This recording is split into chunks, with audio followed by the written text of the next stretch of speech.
going on, guys? Welcome back to Natural Born Growth Hackers. This is episode 8. We're up here in Orlando, Florida this week because we're here for a flag football tournament. So that's been going pretty well. But we want to really hop right into it. Yeah, so last week we actually spoke a lot about the book 0 to 1 by Peter Thiel. And I mean, it's honestly like one of those, every founder needs to read it before he starts any kind of going from like an idea to actually executing on that idea and concept. Just a great read. And we actually found this lesson on Twitter. It's a Twitter thread. So Alex Banks tweeted out, Peter Thiel is worth $4.7 billion. He wrote one of the greatest business books of all time. And here are the 10 best lessons from 0 to 1. And this is just like, honestly, like a real great overview of things that he kind of focused on in the book. But I'm just going to run through like the 10 best lessons. And that resonated with Alex Banks, but also with, ourselves as well from just reading this tweet. But 1, so bet on a contrarian truth. So answer the following. What important truth do very few people agree with you on? And Steve Jobs bet on the contrarian truth that we didn't need a physical keyboard for smartphones. Almost everyone at that time disagreed with him until they didn't. And I think I'm not sure if it's going to be in here, but Airbnb is one of those things that, no one believed in the very beginning. And they're like the godfathers of growth hacking, really. What they were able to do with, so little backing initially. And they pitched over 100 different angel investors until finally someone actually, took their chance and bet on them. No one just could really comprehend the fact that people would actually pay to live in someone else's house. It seems weird if you think about it. Yeah, it really does seem strange. And there's that. There's actually a movie on Netflix that my aunt told me about. It's like The Renter or something. It's like this horror movie about an Airbnb like story that just goes completely south. Terrible movie. I didn't watch it because it had 5.6 rating on IMDb. But regardless, though, people get these thoughts in their head, and they just don't use a certain service because they're brainwashed by the media essentially. But Airbnb's I think paid out a total. It's more than this now, but last time I checked, it was like over $110 billion to their hosts, and they're only worth they're still worth a ton of money. It's like I think $100 billion right now. Like last time their market cap was like $96 billion, so right around $100 billion. Think about it, they're worth all that money and they own nothing. They don't own any of the properties and they're making money from it. Exactly. It's wild. And there's so many different companies out there too. Like Saunders, one of those ones that started out in 2014 by a kid in his dorm room in Vancouver. And he created this, this rental arbitrage. If you don't know what rental arbitrage is, it's where you essentially lease out a property to basically put it on Airbnb or any kind of short-term rental platform. And you want to build up a brand and an audience too that you're creating yourself. So you just create whatever you want to call it, something retreats or vacation destinations, something like that. And essentially, you can rent someone's place out. You just pay for the lease for the whole year, or whatever you negotiate with the landlord, and you put it on short-term rental sites. There's Vrbo, there's Airbnb, Booking.com is one of the biggest ones too. But that's what Sonder did, and it started out with the concept of someone in their dorm room renting out the other room in the dorm room on the weekends, and it turned into this company that I think they have 6,500 units now that they actually rent out across the world, and they're worth $2.5 billion. And this was just a small concept that started out, and they're not even profitable yet, but they've been funded almost $1 billion at this point. Last time I checked, it was well in the hundreds of billions of dollars. That's crazy. Yeah, I think they already had a series A, B, and C round. But on to the next lesson that's in here: escape competition. So Thiel said all failed companies are the same. They failed to escape competition. So by betting your business on a contrarian truth, you're dramatically increasing the odds of avoiding competition. So make sure to bet on a contrarian truth whose time has come. And it's just another one of those lessons in there that you just got to bet on yourself, and a lot of things that come with timing. I think like the Dive app, like right now it would be perfect if I were to just sit down and just really grind and focus on like in-person dating. But I mean, there's just so many competitors out there, and some of these things, it's like it really is first to market, but it's also about like having the right backing and the everything. There's just so many things that have to be absolutely right to really get like an idea pinpointed down. And then you have these other companies that come in that are just, they're worth so much more money because they've been in the game for so much longer. But and they have all the resources to just get it going yeah, right in the beginning. that's the whole thing about money. It's not about money. It's having the resources to be able to achieve certain milestones and get it to the next level. But again, like I'm all for disrupting any kind of market. That's why I started the whole dating venture in the first place. And then number 3 is start by dominating a small market. So this is exactly what we did at Dive. We first started with Tallahassee. Like we basically cornered one small market. We wanted to see like a few different bars, how people reacted, how they engaged on our app. We had about 10,000 users in Tallahassee alone within our first few months of launching our MVP. MVP is the minimal viable product. And I mean, that's basically what we did. And when you start small, you're able to scale it a lot easier down the road. But when Jeff Bezos started Amazon, he had the idea of creating an everything store, but he didn't start with everything. So he actually focused on selling online books. So basically, don't get 1% of $1 billion market, get 80% of a $1 million market. That's like kind of like the takeaway that Alex Banks puts in here from the book. And it's true, like if he would have just focused on, selling a ton of different products, he wouldn't be able to completely niche that one small market. And now he had like a way larger market share of online books, and he knew exactly how to approach that one product, and he could move on to, what Amazon has come today, which is like massive juggernaut. Obviously, he is the second biggest net worth in the entire world. And then number 4 is strive to be a monopoly. And a lot of people took this the wrong way when this book came out, but you got to think of it in different terms. But when you establish a monopoly, you prevent the competition from eating away your profits. So it's really outworking the competition, being so much better and greater than your competition that you're not really competing with anybody. And his 4 ways to become a monopoly example on here is brand association. So Apple was his example, which is, obviously luxury. Yeah, luxury. Look, we have a MacBook Pro right here. I have AirPods in my backpack. I'm wearing an Apple Watch. I have an iPhone in my pocket. I'm iPhone, I'm Apple, everything. I really am. But it's not because it's the best products. I'm sure there's other products there and it get me the same results that I could be using. But I'm just kind of my generation, especially in our generation, we're just dialed into using Apple products, and also it's a lot easier to see a text message come through my phone, answer it on my computer, and have my phone being over here. It's so much easier to just have Apple everything these days. And then number 5 is learn to go from 0 to 1. So going from 1 to N means doing more of what has already been done, and then going from 0 to 1 means doing something that has never been done before. It's easy to copy and improve existing products and services. So going from 0 to 1 is determined by original thinking. And I think it's not just original thinking, it's also creating something that's unique and valuable to a user. Whether that be a simpler way to get from point A to point B, whether it be travel, or a simpler way to send a package. There's so many different opportunities out there in the market. It's you taking a small market share and able to expand it to a broader spectrum of different concepts in other markets. You want to do the rest of these? Yeah. Let's go from 6. So number 6 is to focus on one thing. Put in all your efforts behind one unique idea, and that kind of ties into that small market thing. You can't be doing a one-stop shop for everyone. You obviously can't be an expert at everything, and you just got to focus on that one thing that's going to really take you to that next level.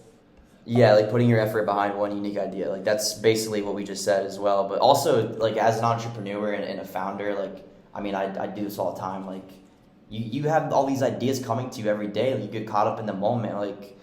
I showed him this beer pong idea that I had yesterday, and it's like, well, no, we need to focus on this. We need to focus on this. Get good at something, at one thing first. That's one thing I've done way too much. Like, that's probably my biggest flaw is focusing on just one thing and getting it completely done, like through execution and scaling and profitability and potentially buyout, obviously. But focusing on one thing is really going to help you in the long run, because it's going to give you the resources to be able to go and focus on those other things simultaneously that you're growing and scaling that one unique concept that you actually finally got correct.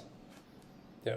And then number 7 is learn how to sell. Every successful product or service has an effective market strategy or distribution channel. And people usually say that I'm never going to be in sales, yet it's a fundamental for influencing others and garnering trust. Sales skills are life skills. Whether you're meeting someone for the first time, just like introducing yourself to someone is technically sales, because you're trying to sell them on why they should like you.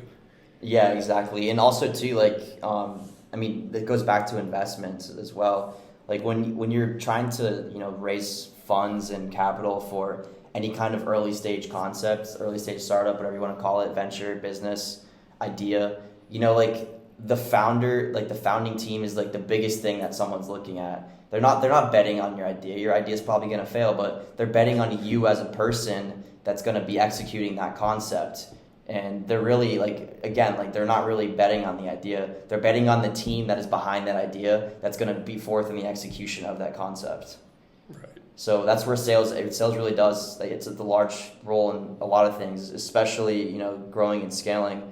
But we both have a real estate license. It's a relationship that you garnish with an actual client and customer that you're trying to there's a lot of emotions that go into residential real estate, especially. That's why Joe wants to get into commercial so bad. Yeah. But there's a lot of emotions that go into buying and selling a house for someone, because they see that house and they're attached to it. They want to live there really badly. And a lot of times it doesn't work out, especially in the current state of the market, especially down here in Florida too. You're getting beat out by people spending $100,000 over asking price in cash. Yeah, but basically just maintaining that relationship and garnishing it, and essentially it just takes skills to become a sales agent, and founders need that kind of skill to be able to sell their concept, but also themselves. Number 8 is there's no formula. So the paradox of teaching entrepreneurship is that a formula for innovation can't exist. Every innovation is unique, and no authority can prescribe in concrete terms how to be more innovative. It really just depends on the person, the team, or the idea, and that project that they're working on, because what one person did might not work for you, but what you're doing might work for you and actually take you to where you want to be, but you didn't follow a framework that anyone else has ever really laid out before. Yeah, and growth hacking, it all comes down to, creating a smarter and a shorter route from getting from point A to point B. And that's why we're doing this podcast. We really want to help people that are in an early stage that don't know where to go, but they're tired of that 9-to-5 grind. They're tired of not understanding what they're meant to be on this planet Earth for. We want to create a purpose for everyone to potentially use our videos and what we're talking about in these podcasts to go out and create their own venture. Comment on these videos. We want to hear people's feedback, and we want people to reach out to us, and we would love to give our ideas and our concepts that we think of what your ideas are, and give you our feedback. Yeah, and that kind of ties into number 9, which is learn lessons of the past. It says the 4 big lessons from the dot-com crash that still guide business thinking today are: number 1, make incremental advances. Number 2, stay lean and flexible. Number 3, improve on the competition. And number 4, focus on the product and not sales. There's people who have been there and done what you're trying to do. So take what they've done, what they failed on, what they did good on, and just kind of make it your own. And that kind of ties back into that innovation.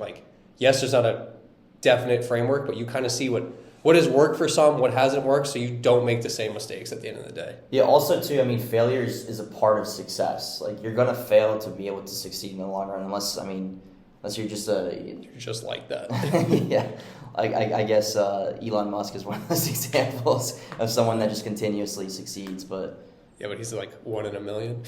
Yeah, for sure. But also, once you succeed once, you just have so many resources that are backing you to succeed again. But a lot of people that they fail, the author of The Right It, he succeeded a bunch of times, and then he finally started failing a bunch, and that failure is what haunts you the most, and you want to like not reiterate that failure, you want to reiterate that success.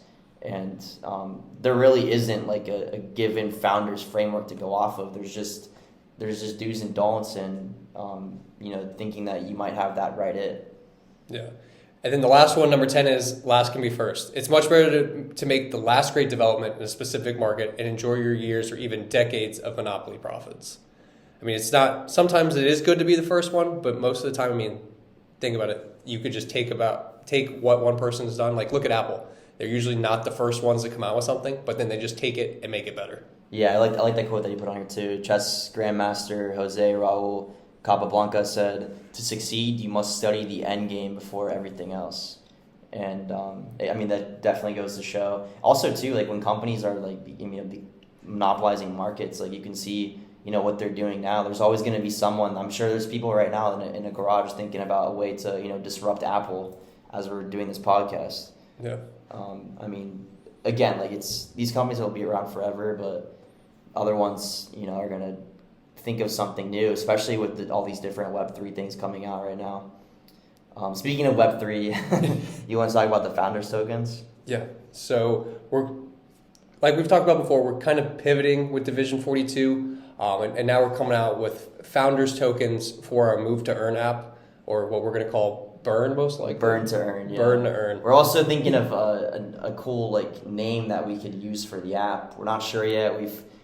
We want to create. We're gonna actually let the community decide what this name's gonna become, but we're thinking potentially Burn, but with BEARN. It sounds kind of cheesy though, so maybe B dash, or we'll come up with that. We gotta figure the name for it, but basically we're gonna be launching 300 founders tokens.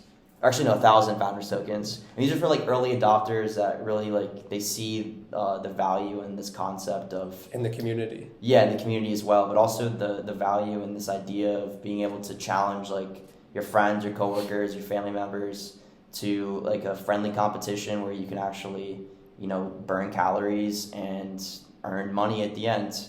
But basically, what you get with the founders token is you're going to get a very unique NFT that's also 3D and digital, but it's going to give you the utility access of, you're going to get our first NFT completely free, which gives you complete access to our first challenge, which is also your buying into the challenge. And then any future challenges, you're going to get a 50% discount off. So, I mean, if we keep doing this and we keep having these challenges, it's going to be worth a lot more than what you're paying for the.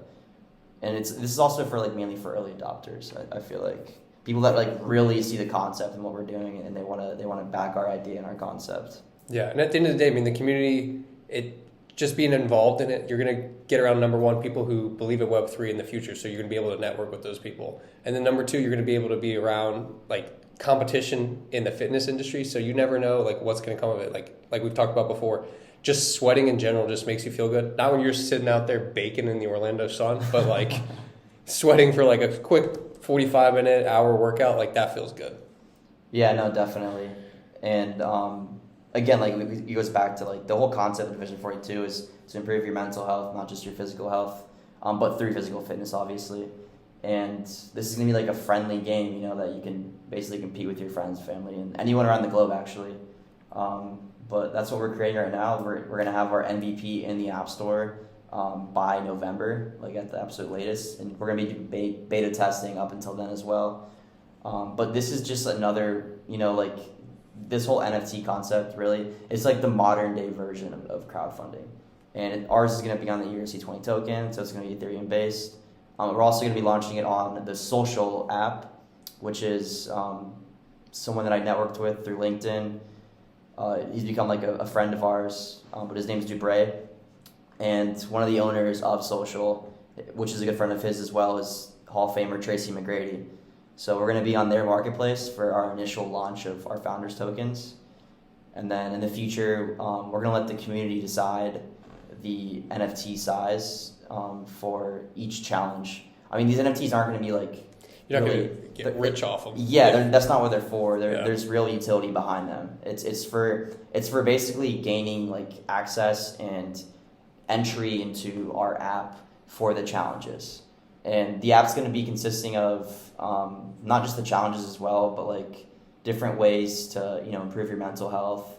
We're going to have apparel and supplements on there too, and just tips and tricks for nutrition and fitness in general. Yeah, we just want to be like a hub of resources for you. Like if you need anything to do with fitness, like Chris was saying, like workouts, supplements, apparel, like literally anything, you can come there. And if it's not on there, within that community, you could also reach out to other people who are experts in certain fields and be able to be put in the best position possible to get towards your goals.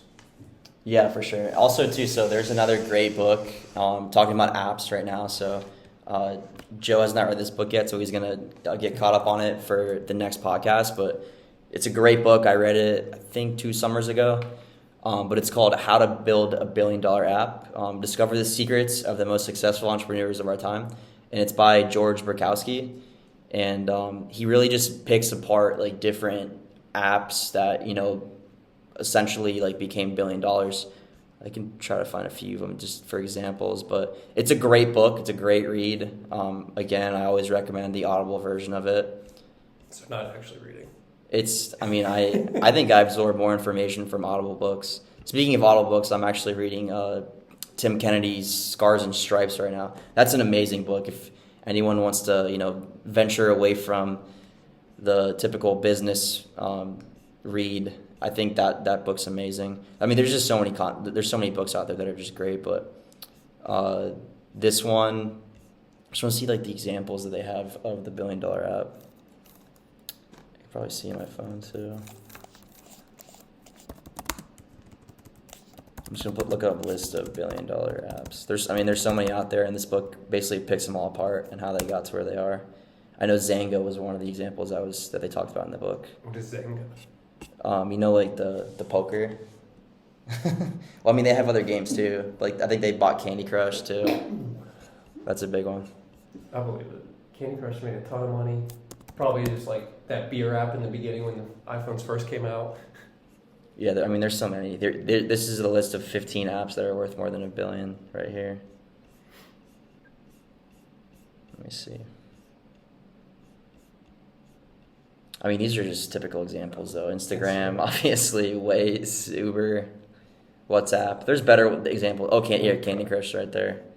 So Candy Crush itself, it's worth over $1 billion. That's wild. They were acquired for $5.9 billion. Yeah, Jeez. That's insane. Snapchat, obviously. Half these apps are owned by Facebook. Dude, Angry Birds is worth $1 billion. Viber, I don't know. Second largest. It's a messaging app. Tango, what is that? It's another chat app. Clash of Clans. Yeah, Clash of Clans. How is Clash of... What? Well, think about it. People are buying those coins and stuff, and you don't want to wait on your little huts to be rebuilt, so you buy. Flipboard. We should just make a little game, honestly. We are, but... Another game? Yeah. Shazam. Yeah, I think Snapchat bought Shazam, right? Either Snapchat or Apple did. Square, yeah. 19 billion. Look at PayPal. They're with money, yeah. Remember, I think we looked at the PayPal valuation last time. It's like the same thing as PayPal. But yeah, so we're gonna basically talk about that book on the podcast next week, and then probably dig deeper into some other basic concepts. Additionally, I've been working on another project the past few months, and it's completely live now. I'm actually already getting leads and helping small business owners basically generate their own leads through funnels that I create myself and through SEO. If you know SEO, search engine optimization, and then also through social media management and just creating content for these entrepreneurs. But we're gonna dig deeper into showing you guys exactly what I do myself to help generate leads and help these small business owners. So you can actually do it yourself, and if you don't want to do it yourself, you can hire me to do it for you. But we're gonna do some videos on that as well, throw them into our podcast some way. And we're going to start having some more guests on here too. people that have, been in, for example, pharmaceutical sales, or a broker that's very successful in real estate. Just showing you like the different mentors that you can like look up to, and essentially like try to help guide you on a path that is gonna keep you away from that typical 9-to-5 that every person is trying to avoid, especially entrepreneurs. It's like 9-to-5 for entrepreneurs is like hell, essentially. You're still looking up the PayPal valuation? Yeah, I'm just trying to find like a definitive answer. I know we tried to find it on the last podcast. Just look up how much PayPal is worth. Yeah, well, you can see the market cap value too. I mean, their shares are worth $73.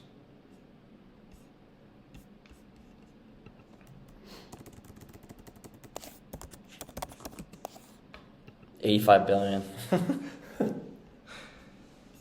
Yeah. What a small company. Yeah, what a tiny little company. They told us to come on here and promote for this podcast. They're actually paying us, Yeah, I wish.